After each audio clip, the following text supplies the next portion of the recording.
அன்னையின் திருமணமாக மனதில் பிரார்த்தனை ஒருவருக்கொருவர் பொறுமையாக தங்கள் உறவைகளை கவனமாக 2007 தொள்ளாயிரத்தில் கட்டினார். அன்னையின் அருளால் தங்கள் கோரிக்கை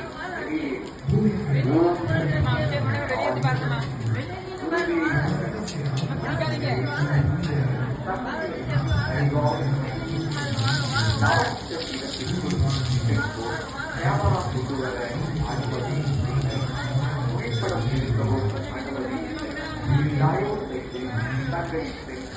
கேமரா தங்களின் வாகனத்திலேயே பத்திரமாக